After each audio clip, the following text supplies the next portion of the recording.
আসসালামু আলাইকুম প্রিয় বন্ধুরা, আশা করি তোমরা সবাই আল্লাহর রহমতে ভালো আছো। ইউরফ্যান্সি ইউটিউব চ্যানেল থেকে তোমাদের সবাইকে শুভেচ্ছা ও স্বাগতম। বন্ধুরা, আজকের ক্লাসে আমরা শিখব ফটোশপে কিভাবে একটি ইমেজ বা ছবিকে সার্কেল বা বৃত্তের মধ্যে ক্রপ করা যায়। তো চলো শুরু করি।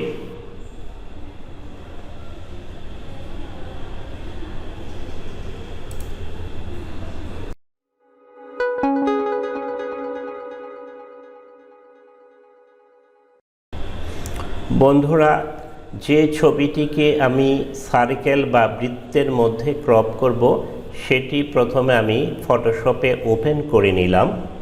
প্রথমে আমি যে কাজটি করব সেটা হলো লেয়ারটিকে বা ছবিটিকে আনলক করে নিব। এই জন্য দেখো ডান দিকে লেয়ারে এই লকের মধ্যে ক্লিক করলে ছবিটা আনলক হয়ে গেল। এখন আমি টুলবার থেকে ফ্রেম টুলটা অ্যাক্টিভ করব, অথবা আমি যদি কিবোর্ডের কি চাপি তাহলে ফ্রেম টুলটা অ্যাক্টিভ হবে। আমি ফ্রেম টুলটা অ্যাক্টিভ করে দিলাম। তারপরে আমি এইটা নিব, দেখো এলিপ্টিক্যাল ফ্রেম, এখানে ক্লিক করব। তারপরে আমি কিবোর্ডের শিফট কি চেপে ধরে এই ছবির উপর একটা স্কোয়ার আঁকবো বা বর্গ আঁকবো। দেখো আমার ছবিটি সার্কেলের মধ্যে ক্রপ হয়ে গেল। এখন আমি ছবিটির উপর প্রেস করে ছবিটাকে আমরা রিপজিশনিং করতে পারি।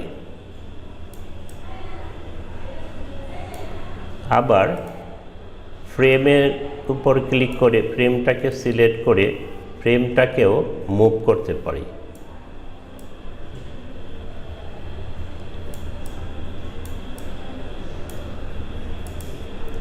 আবার ফ্রেমটাকে সিলেক্ট করে শিফট কি চেপে ধরে আমি এই ফ্রেমটাকে ছোট বড় করতে পারি।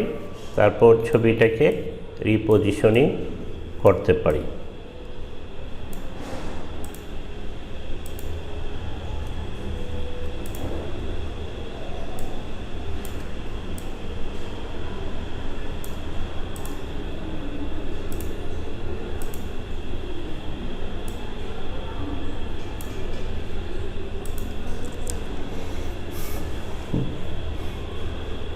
তো বন্ধুরা, এভাবে তোমরা একটি ইমেজ বা ছবিকে সার্কেল বা বৃত্তের মধ্যে ক্রপ করতে পারো।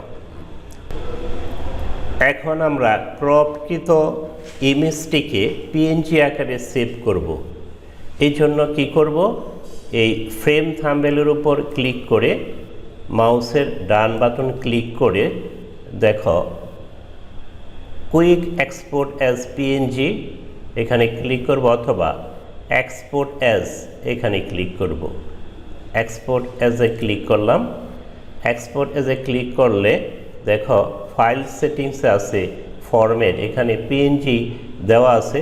পিএনজি না থাকলে এখান থেকে পিএনজি দিয়ে দিতে হবে। তারপর দেখো ট্রান্সপারেন্সি, এখানে টিক চিহ্ন থাকবে, টিক চিহ্ন না থাকলে টিক চিহ্ন দিয়ে দিতে হবে। তারপরে এক্সপোর্ট, ডান দিকে নিচের দিকে এক্সপোর্ট বাটনে ক্লিক করে এখানে যেই নামে আমি ছবিটাকে সেভ করতে চাই সেটা নাম লিখে দিব। সার্কেল ক্রপ দিয়ে দিলাম। তারপরে আমি যেখানে ডেস্কটপে সেভ করব সেভ দিয়ে দিলাম। তো এইভাবে তোমরা একটি ইমেজকে সার্কেল বা বৃত্তের ভেতরে ক্রপ করে তোমরা তোমাদের কাজে লাগাতে পারো। বন্ধুরা, আশা করি তোমাদের এই ছোট্ট লেসনটি ভালো লেগেছে। যদি ভালো লেগে থাকে তাহলে লাইক করো, কমেন্ট করো, শেয়ার করো, সর্বোপরি সাবস্ক্রাইব করো। তোমাদেরকে অসংখ্য ধন্যবাদ জানিয়ে এবং আগামী ক্লাস দেখার আমন্ত্রণ জানিয়ে শেষ করছি। আল্লাহ হাফেজ।